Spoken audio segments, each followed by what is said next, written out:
नमस्कार। तो आज बात करते हैं एक ऐसी कहानी की जिस पे शायद पहली बार में यकीन करना मुश्किल हो। ये कहानी है कि कैसे कोई सिर्फ 2,500 रुपए की एक छोटी सी शुरुआत से करोड़ों का बिजनेस एम्पायर खड़ा कर सकता है। चलिए इस कमाल के सफर को करीब से जानते हैं। अब सवाल ये उठता है कि क्या सच में ऐसा हो सकता है कि कोई हाई स्कूल ड्रॉप आउट सिर्फ 2,500 रुपए लगाकर 2.5 करोड़ का कारोबार बना ले? जी हाँ, ये कोई फिल्मी कहानी नहीं है, ये किसान दिलीप वर्मा की असल जिंदगी की कहानी है। आइए उनकी इस असाधारण यात्रा के हर पहलू को समझते हैं। हर बड़े सफर की शुरुआत एक छोटे से कदम से ही होती है। दिलीप वर्मा के लिए भी ये सफर साल 2005 में शुरू हुआ, जब उन्होंने बहुत ही कम पैसों और एक छोटे से आइडिया के साथ मशरूम की दुनिया में अपना पहला कदम रखा। जरा सोचिए, उनके पास कोई बहुत बड़ा फार्म या कोई फैंसी सेटअप नहीं था, सिर्फ 4 मशरूम बेड्स। लेकिन उन 4 बेड के पीछे जो सपना था ना, वो बहुत बड़ा था और इरादा उससे भी मजबूत। ये बात हमें सिखाती है कि शुरुआत भले ही छोटी हो, लेकिन अगर आइडिया में दम है तो कुछ भी मुमकिन है। तो ठीक है, शुरुआत हो गई, लेकिन अब आया कहानी का वो मोड़ जहां असली परीक्षा होनी थी। अपनी पहली फसल को बाजार में बेचना। और ये सिर्फ मशरूम बेचना नहीं था, ये तो उनके हौसले और मेहनत का एक तरह से इम्तिहान था। उनकी मेहनत का अंदाजा इसी बात से लगाया जा सकता है। पहली फसल काटने के बाद वो उसे लेकर लखनऊ के बाजार पहुंचे और वहां एक एक दुकान पर भटकते हुए करीब 10 किलोमीटर पैदल चलने के बाद कहीं जाके उनके पहले 5 किलो मशरूम बिक पाए। ये उनकी शुरुआती लगन और संघर्ष की एक सच्ची तस्वीर है। और जानते हैं, यही वो पल था जिसने सब कुछ बदल दिया। दिलीप वर्मा खुद कहते हैं, उस कहानी से फिर हमारी कहानी बढ़ती गई और हमको लगा ये बहुत अच्छा कार्य है। मतलब इस मुश्किल ने उन्हें तोड़ा नहीं, बल्कि आगे बढ़ने के लिए और भी ज्यादा मजबूत बना दिया। तो उस पहली बिक्री के बाद आगे क्या हुआ? उन शुरुआती 4 बेड से दिलीप का कारोबार 2 बिल्कुल अलग और बड़े तरीकों से आगे बढ़ा, और ये उनकी दूर की सोच और लगातार आगे बढ़ने की चाहत को दिखाता है। दिलीप मुख्य रूप से 2 तरीके इस्तेमाल करते हैं। एक है झोपड़ी में खेती और दूसरा है एसी चेंबर में खेती। अब देखिए, झोपड़ी वाले तरीके में लागत कम लगती है, लेकिन समय ज्यादा लगता है, करीब 6 महीने, और मेहनत भी काफी है। पर हाँ, इसमें मुनाफा भी अच्छा खासा होता है। दूसरी तरफ है एसी चेंबर। इसमें पैसा तो ज्यादा लगता है, पर फसल सिर्फ 65 दिनों में तैयार और मेहनत भी कम, हालांकि मुनाफा थोड़ा कम रहता है। चलिए इन दोनों तरीकों को जरा और गहराई से समझते हैं।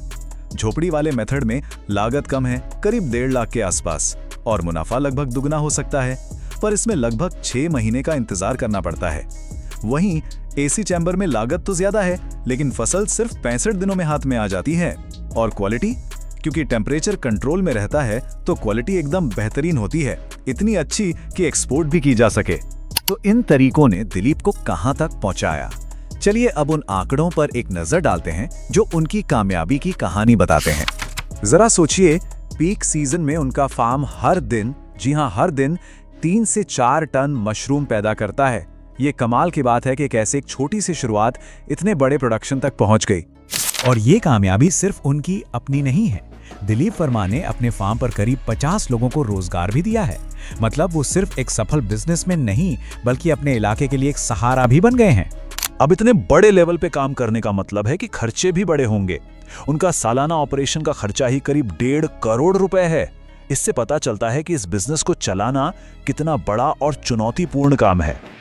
और अब वो आंकड़ा जिसका सबको इंतजार है, जो इस पूरी मेहनत की कहानी का सार है, उनका सालाना टर्नओवर है लगभग 2.5 करोड़ रुपए। सोचिए, 2,500 से 2.5 करोड़ तक का सफर। तो ये 2.5 करोड़ का टर्नओवर आखिर मुनाफे में कैसे बदलता है?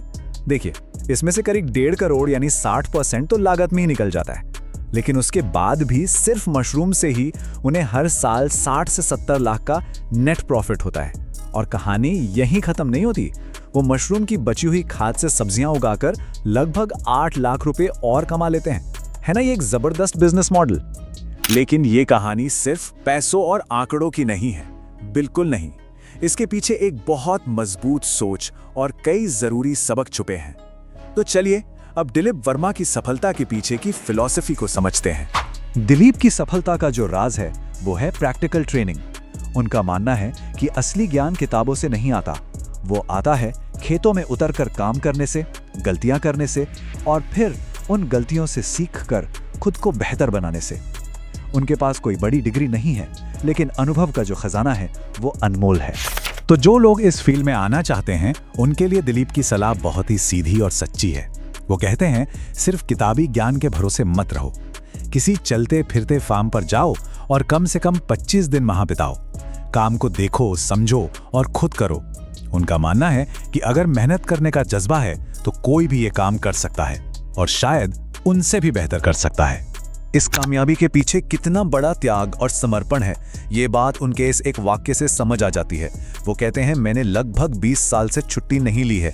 ये उनकी लगन और मेहनत की एक जीती जागती मिसाल है। लेकिन दिलीप यहीं रुकने वालों में से नहीं है। उनके भविष्य के प्लान्स और भी बड़े हैं। वो अपने एसी चेंबर्स की संख्या 40 तक ले जाना चाहते हैं, एक प्रोसेसिंग और कैनिंग यूनिट शुरू करना चाहते हैं और सबसे बड़ा सपना, मशरूम का बीज जिसे स्पॉन कहते हैं, उसे बनाने के लिए अपनी खुद की लैब बनाना चाहते हैं। तो देखिए, दिलीप वर्मा की कहानी सिर्फ एक इंसान की कामयाबी की दास्तान नहीं है। ये हमें एक बड़े सवाल पर सोचने के लिए मजबूर करती है कि भारतीय कृषि का अगला अध्याय क्या होगा। क्या दिलीप जैसे नए जमाने के किसान और उनका प्रैक्टिकल नॉलेज ही हमारे गांवों के तरक्की का रास्ता तय करेगा? इस पर सोचना बहुत जरूरी है।